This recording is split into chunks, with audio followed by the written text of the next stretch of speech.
네, 안녕하세요. 저는 한국인 최초 FIA GT3 클래스에서 우승을 했고 또 한국인 최초 유일하게 미국에서 두 번의 포디움에 올라간 카레이서 앤드류 겐입니다. 안녕하십니까, 전대현입니다. 네, 저희가 그 멤버 교체가 일어났던 게 아니라 제가 다들 아시겠지만 일주일 정도 휴가를 갖고 이렇게 다시 돌아왔습니다. 아니, 휴가 갔다 오신 거예요? 휴가지. 일하러 간다더만 놀다 왔네. 휴가. 자, 오늘은 무슨 얘기를 하죠? 오늘은 이제 자동차의 구동 방식별 이제 드라이빙의 팁에 대해서 오늘 이야기를 해보려고 하는데요. 구동 방식이 어떤 게 있죠? 지금 보시면 이렇게 차가 또 준비가 되어 있는데 우선 구동계에는 총 5가지를 크게 좀 말씀을 드릴 수 있을 것 같아요. 우선 FF, 이제 프론트 엔진에 앞에 엔진이 있고 이제 앞에 전륜 구동, 그리고 FR, 프론트 엔진 후륜 구동, 그리고 MR이라고 해서 이게 미드십, 가운데 차량의 중심부에 엔진이 위치해 있고 후륜 구동, 또 이제 RR이죠. 뒤에 엔진이 있으면서 아예 미드십보다 훨씬 더 뒤쪽으로 엔진이 치우쳐 있는 상태에서 후륜 구동, 그리고 마지막으로는 사륜 구동까지도 저희가 오늘 설명을 드리도록 하겠습니다. 사실 뭐 FF, 뭐 FR, 뭐 MR 이런 식으로 알파벳으로 이야기하는데 첫 번째가 FF.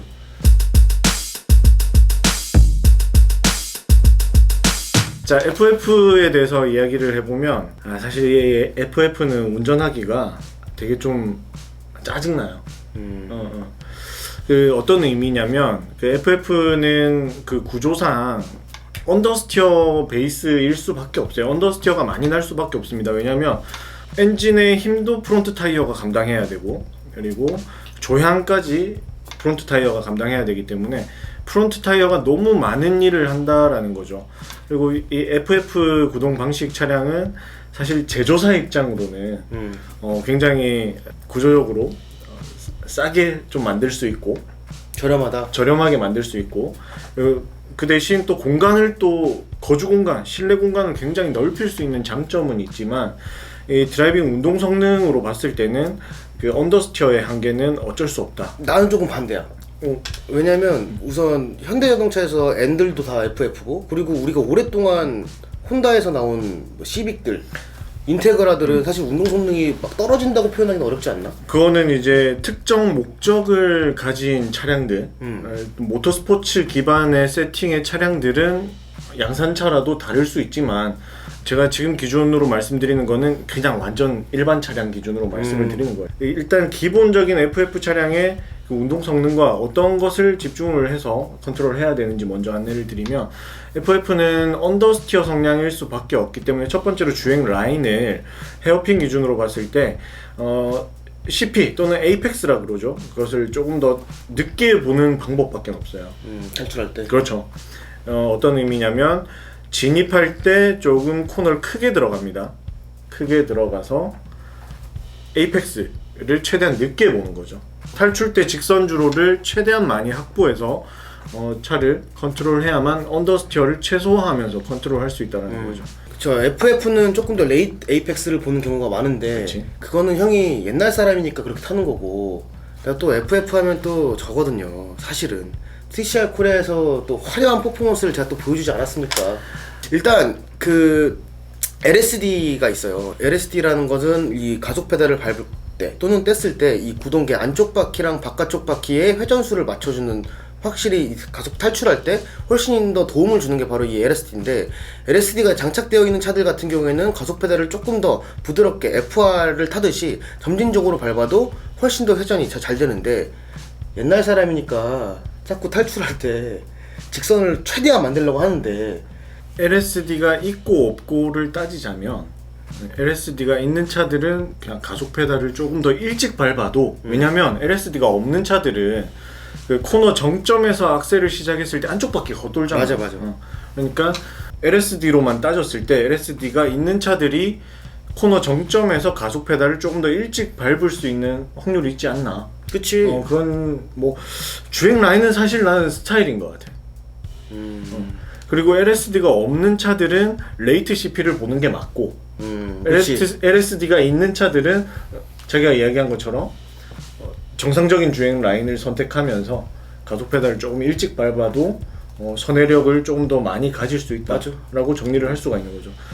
한간에 그런 이야기가 엄청 많아요. 그 LSD를 없는 차들이 장착을 하고, 그리고 또 LSD가 있는 차량들을 타보니까 차가 오버스티어 성향으로 바뀌었더라 라는 그런 피드백을 받는데 동의하세요? 나 동의하지 않습니다. 저도 절대 동의하지 않습니다. 여러분들 이 이야기는 꼭 해드리고 싶었는데, 전륜구동에 LSD가 장착되어 있다고 해서 절대로 이 언더스티어 성향이 오버스티어 성향으로 절대 변하지 않아요. LSD의 절대적인 그 목적은 이 물리적인 한계 언더스티어를 줄여준다. 줄일 수는 있겠지만 그것이 오버스티어로 느껴진다. 이거는 드라이빙이 뭐 잘못되었거나 맞아. 다른 이유 때문에 오버스티어가 난 거지, LSD 때문에 전륜구동 차량이 절대로 오버스티어로 바뀌진 않는다라는 건 우리 보시는 분들도 좀 이해를 하셨으면 좋겠습니다. 자, FF 같은 경우는 LSD가 있는 차 그리고 LSD가 없는 차로 구분 지을 수 있는데, LSD가 있는 차는 드라이빙을 조금 더 빨리 하기 위해서는 기다려야 돼요. 어느 때까지 기다려야 되냐면 양쪽 바퀴가 동일한 회전으로 접지력을 발생시킬 수 있을 때까지 기다렸다가 악셀을 밟아야만 그 출력 손실을 줄일 수 있고 탈출 가속을 유리하게 가져갈 수 있습니다. 자, 그 반면에 LSD가 있는 차들은 조금 일찍 밟아도 돼요. 왜냐면 코너 정점에서 가속 페달을 밟아도 이 LSD 기능 때문에 안쪽 바퀴가 헛돌지가 않거든요. 그렇기 때문에 LSD가 있는 차들은 조금 더 일찍 밟아도 된다 라고 정리를 하겠습니다. 이제 완전 반대되는 차량에 대해서 한번 이야기를 해보죠. FF에 대해서 이야기를 했으니까 기대하셨을 텐데 FR을 이야기할 줄 알았죠? 아니요, RR 먼저 이야기를 해보겠습니다. RR은 또 엔드류 전문이죠. 제가 좀 포르쉐에 좀 일가견이 있어가지고 그래서 좀 RR에 대해서 설명을 드리도록 하겠습니다. 현재 저희가 모터스포츠에 사용할 수 있는 RR, 그러니까 리어 엔진, 리어 휠 드라이브 차량은 사실 포르쉐에서 나오는 911 차량밖에 저는 없다고 생각을 하고 있습니다. 이 RR 같은 경우에는 저도 교육을 많이 하면서 포르쉐 911은 밟으면 밟는 대로 나가고 꺾으면 꺾는 대로 꺾인다 라는 얘기를 상당히 많이 들었는데, 정작 제가 주행을 했을 때는 그런 느낌은 사실 없었어요. 언더스티어가 좀 강하지 않아요? 그렇지. 그죠? 왜냐하면 차량을 보시면 앞쪽에 정말 아무것도 없어요. 앞쪽에 아무것도 없기 때문에 브레이크 또는 가속 페달을 떼므로써 앞쪽에 하중을 충분히 실어줘야지만 훨씬 더 조향이 잘 되는데, 일반 사람들이 세단을 타다가 911을 타면은 조향이 잘 된다라고 느끼는 건 사실 타이어의 퍼포먼스가 훨씬 더 좋은 거를 꼈기 때문에 조향이 잘 된다고 느껴지는 것 뿐인 거지, 이 차를 정말로 빠르게 주행을 하려고 하면 앞쪽에 하중을 충분히 준 상태에서 조향을 해주셔야지만 훨씬 더 민첩하게 움직일 수 있다. 그리고 또 한 가지로는 가속 페달을 보통 911들이 고출력이기 때문에 한 번에 확 밟는 경우가 잘 드물어요. 그렇죠. 겁이 나다 보니까 점진적으로 가속 페달을 밟는 것들을 할 수 있을 텐데, 사실 911들은 조향을 한 다음에는 조금 더 과감하게 가속 페달을 밟을 수 있는 게 큰 장점이에요. 그래서 포르쉐 박사가 911을 개발을 할 때 뒤쪽에 엔진을 둠으로써 가속을 할 때 훨씬 더 접지력을 상승시켜서 탈출할 수 있게끔 그런 큰 장점을 주는 게 바로 이 911 RR의 가장 큰 특성이라고 얘기를 할 수 있어요. 하지만 정말 중요한 건 뭐냐면, 가속을 할 때 가속 페달을 너무 과감하게 밟으면 이제 오버스티어가 결국에는 발생을 하고 있습니다. 오버스티어가 이제 발생을 하면 뒤쪽에 무거운 엔진이 장착이 되어 있기 때문에 미끄러질 때 그 무게를 한 번에 던져버려요. 크게 오죠. 그렇지. 크게 오잖아요. 그래서 많은 분들이 이 오버스티어를 컨트롤하지 못하고 대부분 스핀을 하거나 또는 뒤늦게 카운터 스티어를 사용을 해서 리버스로 차량이 스핀하는 경우가 많은데, 또 저는 사실 그런 걸 되게 자유자재로 주행하거든요. 예, 좋아요. 드리프트 진짜 기가 막히게 포르쉐 인스트럭터 가면 보여줄 수 있고. 잘 하더라고. 그럼. 가지고 놀더라고. 그럼. 멋있더라. 그래서 이 차량에 저희가 빠르게 주행을 하고 싶으면 사실 하중 이동과 이 무게 중심에 대해서 상당히 고민을 많이 해야 되고, 그게 거의 저는 대부분이라고 설명드릴 수 있어요. 이 차량이 운전자가 어디 있고 무게가 어디가 가장 무거운지를 파악을 해서 그 차량이 갖고 있는 장점을 최대한 살리고 단점을 하중 이동으로서 최대한 보완을 하면서 주행을 해줘야지만 훨씬 더 잘 빠르게 주행을 할 수 있다. 브레이킹을 진짜 잘해야 되는 것 같아. 잘해야 돼. 일단 코너를 잘 주행하기 위해서는 첫 번째가 일단 진입이니까 코너의 진입 단계에서는 브레이킹을 잘해야 포르쉐 같은 경우 RR 같은 경우는 프론트에 무게가 없잖아요. 가볍지. 무게가 없기 때문에 브레이킹을 아주 잘 해주지 않으면 프론트 타이어의 접지력을 살리기 힘들다. 그 말씀 아주 좋은 포인트인 것 같아요. 그거는 앞이 얼마나 가볍냐면 제가 이거 얘기해도 들어봤어 이렇게? 들어보진 않았고 비슷한 경험을 한 것 같아요. 이런 얘기 해도 될지 모르겠는데 용인에 보면은 좀 고속으로 좌턴 이게 오르막 올라가는 코너가 있어요. 백스트레이트 다음에 거기에 원래 드리프트가 금지가 되어 있는데 제가 GT3 RS를 타고 신나게 드리프트를 한번 해봤거든. 그 결국 네 자랑이잖아. 그러니까 들어봐야 돼. 이래도 되나 싶을 정도로 드리프트 해봤을 때 가속 페달을 밟으면은 뒤가 막 접지를 하려고 하는 게 느껴져. 그렇지. 막 뒤가 눌려갖고 접지를 하려고 느껴지는데 앞이 상당히 좀 공포스러움을 처음 느껴봤던 게 그 경험이었어요. 앞이 막 이렇게 탕탕탕탕 쳐요. 더군다나 GT3 RS는 앞쪽에 이제 필로우볼이라 그러죠. 이 부싱이 고무가 아니라 쇠로 되어 있는 플로우볼이라서 이 움직임이 훨씬 더 즉각적인데 앞이 탕탕탕탕탕 튀는 걸 느껴지면서 이 RR 차량들은 확실히 앞이 정말 가볍구나라는 거를 또 충분히 느껴볼 수 있었던 경험이었던 것 같습니다. 그래서 나는 RR을 타고도 드리프트를 잘한다. 자유자재다. 자유자재다. 결국은 지자랑이구만. 그렇지. 좋습니다. 그럴 수도 있지. 네, 그래서 포르쉐를 주행을 할 때도 가속 페달 역시도 할 줄 알 때 부드럽게 밟아야 되지만 스티어링 역시 마찬가지예요. 앞쪽에 충분히 하중을 줄 때 확실하게 주기 때문에 스티어링 휠이 막 거칠게 움직이다 보면 뒤가 불안해질 수밖에 없어요. 그래서 스티어링 휠도 언제나 부드럽게 점진적으로 조향을 해주셔야지만 브레이킹 후에 터닝 그리고 탈출할 때까지도 확실히 이 타이어가 갖고 있는 접지력을 극대화해서 주행을 할 수 있기 때문에 절대로 거칠게 내가 운전자가 원하는 대로 주행이 되지 않아요. 언제나 빠르게 주행을 하는 방법은 포르쉐 역시 마찬가지로 가속 페달 그리고 스티어링 휠을 언제나 부드럽게 점진적으로 사용을 해주셔야지만 알맞는 드라이빙을 하실 수 있습니다. 모든 차가 그런 거 아니에요? 사실 모든 차가 그렇지. 다음으로 넘어가죠. 넘어가시죠. 깔끔하게.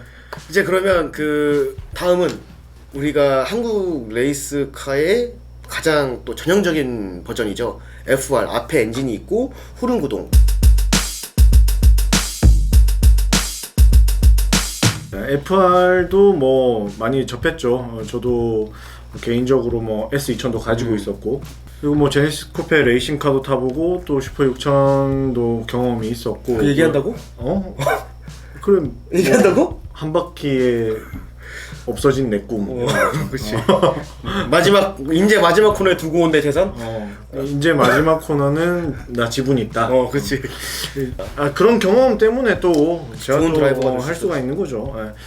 근데 왜 이렇게 내가 작아지지 갑자기? 괜찮아. 괜찮은 거지? 나 잘하고 있는 거 맞지? 오케이.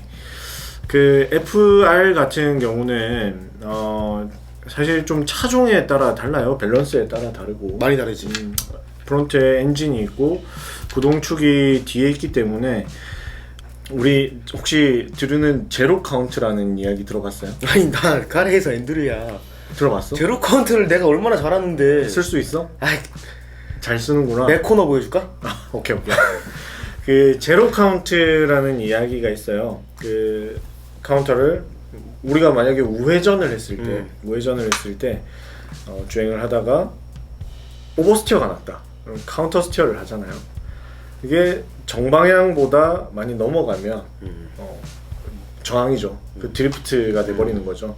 그런데 오버스티어가 났을 때 카운터 스티어를 딱 정센터까지 12시까지만 이용해서 사용을 한다면 아주 가장 빠른 주행이 될 수 있는 거잖아요. 그 FR은 특히 제로 카운트를 아주 잘 이용을 해야 돼요. 그렇게 하기 위해서는 차량의 그 반응을 아주 민감하게 잘 느껴야 된다는 거죠. 오버스티어에 대한 감각이 아주 좋아야 돼요. 그리고 차량에 따라 또 피드백이 다를 수 있는데 제일 안 좋은 특성을 가지고 있는 차량이 사실 제네시스 쿠페거든요. 언더스티어성이 강하죠. 맞아요. 왜냐면 프론트 헤비이기 때문에. 프론트 헤비 이 FR 같은 경우는 뭐 제네시스 쿠페가 될 수도 있고 순정차 기준으로 뭐 G70이 될 수도 있고 G70. 그리고 영어 쓰는데 공식 명칭이 G70야. 난 70가 그래, 난 조선 사람이니까. 그리고 스팅거. 스팅거 어디 스팅거는 아니에요. 큰일 났네. 이런 차들이 이제 물론 사륜구동차도 있지만 FR로 따졌을 때 프론트 헤비 FR이라는 거죠. 이 프론트 헤비 FR은 진짜 운전하기 족같거든. 똑같지. 이거는 감독님 왜냐면 진입 때 언더, 탈출 때 오버. 딱 그 두 성향이 너무 강한 차기 때문에 만약에 이 프론트 헤비 FR을 타고 계신 분들은 진입 때 언더스티어가 나지 않도록 브레이크 컨트롤에 굉장히 신경을 많이 써야 되죠. 우리가 흔히 이야기하는 트레일 브레이킹이라고 하죠. 브레이킹으로 차를 돌리는 그 테크닉을 잘 사용을 해야 되고, 탈출 때 리어가 가볍기 때문에 오버스티어가 많이 납니다. 가벼울수록 접지력이 낮잖아요. 좋지 않잖아요. 그렇기 때문에 가속 페달을 밟을 때도 한 번에 쭉 밟으면 안 되고 점진적으로 밟아가면서 오버스티어를 조금씩 이용을 하면서 이 제로 카운트를 사용을 해야 된다. 잘 사용을 해야 아주 빠른 주행을 할 수가 있습니다. 제가 이제 프론트 헤비 FR에 대해서 이야기했는데, 또 차량 제가 또 S2000 오너였었잖아요. 그 휠 베이스가 좁고 휠 베이스가 짧고, 그리고 엔진이 쇼크 마운트보다 콕핏 쪽으로 좀 많이 들어와 있는 차들이 있어요. 그 차들을 통상 FMR이라는 이야기를 많이 하더라고요. 뭐 SLS, 그쵸. 역시 비싼 차 이야기 많이 하네요. AMGT. 뭐 그런 차들도 그렇겠죠. 제가 경험해본 차들은 뭐 토요타 86이라든지 또는 제가 가지고 있었던 S2000이라든지 밸런스가 너무 좋고 가볍고 하기 때문에 뭐 그 스티어 특성이 굉장히 좀 민감하죠. 이런 성능의 이런 류의 세팅의 차들이 오버스티어가 났을 때 컨트롤하기가 굉장히 힘들어요. FMR 차들이 드리프트 시합에 많이 안 나오잖아요. S2000으로 드리프트 시합 나오면 컨트롤만 잘해도 성적 많이 준대요. 점수 엄청 잘 준다더라고요. 아, 그래요? 토요타 86 같은 경우는 사실 좀 쉬운 차긴 한데, 토요타 86은 조금 넣어두고, 뭐 MX5로 드리프트 시합 나오는 사람 봤어요? 있지, 포뮬러 드리프트. 있구나. 있어. 공부 좀 해요. S2000도 있긴 한데. 그래요? 근데 선호하는 차량은 아니지. 아니라는 거죠. 그치, 보통은 좀 휠베이스가 긴 휠 차량들을. 베이스가 길고, 그리고 또 좀 프론트 헤비 차들 좀 많이 사용을 하잖아요. 제가 이제 GT3 레이스카를 탔을 때 그 벤틀리랑 그 AMG GT3 두 가지를 탔었어요. 벤틀리는 꽤 오랫동안 제가 시합을 나갔었는데, 이 벤틀리가 어떻게 보면 전형적인 프론트 헤비 차량이에요. 그렇죠. 4.0 엔진에 트윈 터보에, 그리고 우리가 벤틀리 컨텐더 GT 하면은 일단 차 자체가 크잖아요. 그러니까 나도 한번 물어보고 싶었던 게, 코너는 돌아가? 돌 수 있어 그거? 우리는 하이 스피드가 빨라. 이제 테크니컬 같이 짧은 곳들이 막 반복적으로 되어 있는 곳들은 우린 최악이야. 최악이지. 그냥 우리는 그런 코너들은 그냥 버린다. 그 경기 자체를 버려 우리. 경기를 심지어. 버린다. 그리고 더군다나 뒤쪽에는 정말 작은 트랜스미션 하나밖에 없기 때문에 가속 페달을 밟을 때 정말 우리는 조심을 해야 돼. 그래서 우리 탈출할 때 보면은 카운터 스티어를 탈출할 때 한 4-5번 가기도 해요. 솔직하게 얘기하면. 턱턱턱턱. 물론 탈출하기도 하는데, 그래서 이 뒷바퀴 접지력을 살리는 게 상당히 중요하다. 그래서 우리는 오히려 언더스티어를 상당히 많이 이용을 해요.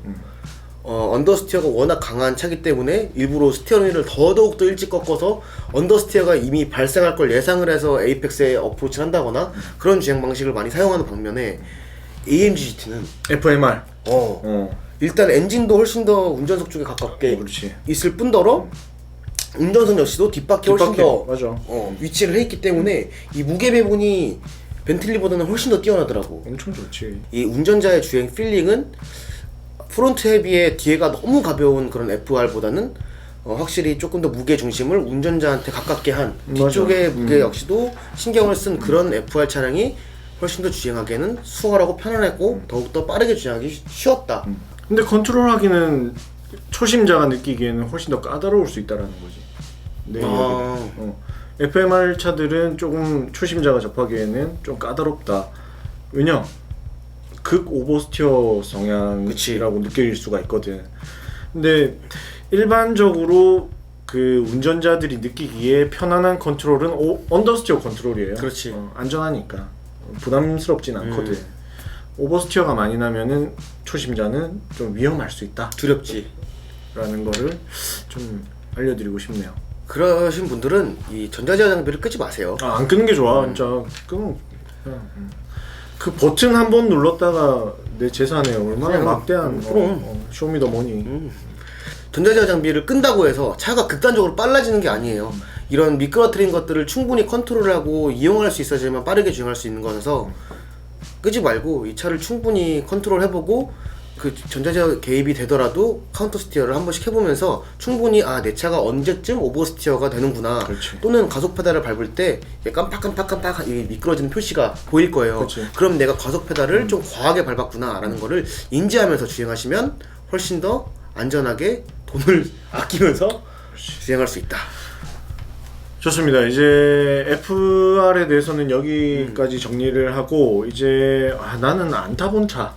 나는 이 레이스카도 안 타봤어. 우리 둘 중에 앤드류만 타본 차. 미드십 후륜구동. 후륜구동 MR에 대해서 한번 이야기를 해볼게요. MR은 이제 구동축 안에 엔진이 있죠. 중간에 엔진이 있고 그리고 리어 드라이브죠. 후륜구동 중간 엔진 후륜구동에 대해서 난 안 타봤거든. 많이 타본 네가 한번 이야기해봐.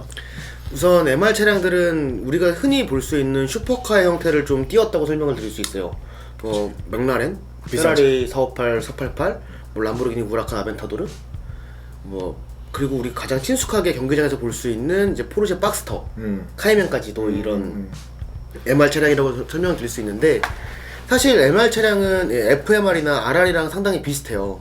그렇지만 더욱더 이 무게중심이 이상적으로 배포가 되어 있기 때문에 타 구동계보다는 한계점이 좀 더 높다라고 설명을 드릴 수가 있어요. 진입할 때도 조금 더 경쾌하게 좀 더 높은 한계 속도로 들어갈 수가 있고, 코너 중간에서도 확실히 한계점이 높아서 FR이나 FF 차량보다는 훨씬 더 빠르게 주행할 수 있다. 그리고 탈출할 때 역시 마찬가지로 FMR보다도 훨씬 더 많은 무게가 뒤쪽에 위치해 있기 때문에 가속 페달 역시 조금 더 경쾌하게 밟을 수 있지만, 보통의 이런 MR 차량들은 고출력 차량들이 상당히 많기 때문에 탈출할 때 상당히 조심하게 탈출을 해야 합니다. 고출력이기 때문에 이 파워 오버스티어가 많이 난다. 그렇지. 우리가 이 자동차를 볼 때 팽이를 생각하면 좀 간단하게 설명을 드릴 수 있어요. 팽이가 우리가 팽이를 돌릴 때 무게중심이 가장 가운데서 돌리고 있잖아요. 어느 한 곳의 끝에 무게가 치우치는 게 아니라 가장 가운데가 무게의 정점이 돼가지고 빠르게 중심을 유지하면서 돌 수 있는데, 이 MR 차량이 바로 그런 방식의 주행이 될 수 있다. 그래서 진입할 때도 훨씬 더 빠른 속도, 하지만 빠른 속도로 진입을 할 수 있다는 건 그만큼 미끄러질 수 있는 확률이 크다는 거죠. 확률이 크다는 거예요. 리스크가 있는 거죠. 그렇죠. 그래서 과감하게 우리가 소위 말하는 슈퍼카들은 내가 마음대로 주행을 한다고 해서 차가 알아서 해주는 게 아니라, RR과 마찬가지로 훨씬 더 확실하게 앞쪽에 하중을 준 상태로 진입을 해야지만 D가 살짝 잘 따라오면서 코너를 진입을 할 수가 있어요. 코너의 정점에서도 가속 페달을 강하게 밟는다거나 아니면 브레이크를 너무 많이 밟고 있는 상태보다는 상당히 뉴트럴한 상태로 코너의 정점에서 있을 때 바깥쪽 바퀴가 고루 접지를 하면서 좀 더 높은 한계 속도로 주행을 할 수가 있고, 탈출할 때 역시 마찬가지예요. RR만큼의 접지력을 갖고 있지는 않지만 다른 앞쪽에 있는 이런 앞쪽에 엔진이 있는 그런 차량들보다는 무게중심이 뒤쪽에 훨씬 더 배포를 하고 있기 때문에 과감하게 가속 페달을 밟을 수가 있습니다. 그런데 RR보다 또 더욱더 큰 장점을 갖고 있어요. 아까도 설명했다시피 이 엑셀보다 엔진이 조금 더 운전석 쪽에 가깝게 있기 때문에 오버스티어가 발생을 하더라도 조금 더 자연스럽게 오버스티어가 발생을 해요. 막 잡고 있다가 한 번에 확 날려버리는 게 아니라 조금 더 자연스럽게 오버스티어가 발생을 하기 때문에 카운터 스티어를 사용할 때도 조금 더 침착하게 사용을 할 수가 있습니다. 하지만 이거는 우리가 무게중심이 무너지는 오버스티어일 경우고, 우리가 파워 오버라고 해서 가속 페달을 많이 밟아서 오버스티어가 나는 경우에는 이 파워가 원체 세기 때문에 가차없이 미끄러질 수 있다. 돌 수 있다. 그렇지. 스핀이 될 수 있다. MR 같은 경우는 아주 이상적이라고 저도 생각을 하는 게 그 포뮬러 봐봐요. 그치, F1. F1. 우리가 알고 있는 세계에서 가장 빠른 차들도 다 MR이에요. 그쵸. 레이스카들도. 맞아요. 그래서 저희가 포뮬러 1을 보면은 차량이 빠를 수 있는 요소를 정말 최고로 많이 는 게 포뮬러 1이거든요. 그렇지.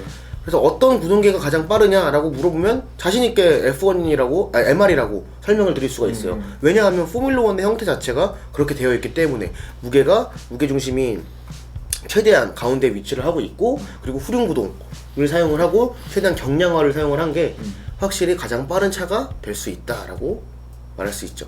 그럼 정리를 좀 해주시죠. MR의 운전은 어떻게 해야 좀 빠르고 또 무엇을 조심해야 되는지. 일단 무게중심이 아까도 계속 설명드리는 건 가운데 있기 때문에 거칠게 주행을 하다 보면은 진입할 때 앞쪽에 하중이 많이 준 상태에서 거칠게 스티어링을 주행을 하면은 오버스티어가 골로 갈 수 있다. 발생을 할 수가 있어요. 그리고 진입할 때 역시 마찬가지로 부드럽게 점진적으로 주행을 해주셔야 되고, 탈출할 때도 후륜구동이기 때문에 확 미끄러질 수가 있어요. 그래서 가속 페달을 언제나 부드럽게 점진적으로 밟으면서 탈출할 때 거의 제로 카운트를 사용을 하면 최대한 이 접지력을 살려서 탈출할 수 있습니다. 가장 빠른 주행이 가능하다. 그래도 뭐 주의해야 될 점은 뭐 FMR이랑 또 비슷할 것 같아요. 무게 밸런스가 너무 좋기 때문에 진입할 때도 오버스티어를 조심해야 되고, 코너 중간에서도 오버스티어를 조심해야 되고, 코너 탈출에서는 또 오버스티어를 또 조심해야 하는 그런 밸런스를 가지고 있다. 이 밸런스가 뛰어난 미드십 차량을 충분히 즐기기 위해서는 하중이동을 이해를 하고 부드럽게 주행을 하면 거칠게 주행하는 것보다는 훨씬 더 이 미드십 차량들을 훨씬 더 즐겁게 주행하실 수 있습니다. 좋습니다. 이제 미드십은 여기서 정리를 마치고 이제 사륜구동 차량에 대해서 이야기를 한번 해볼게요. 사륜구동 차량.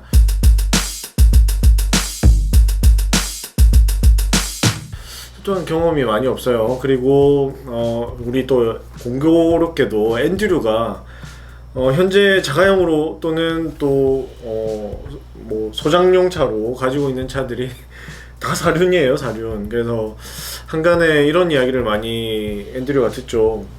뭐 해외에서도 레이스를 많이 하고 뭐 FR도 많이 탔다고 하는데 정작 가지고 있는 차는 다 사륜이냐?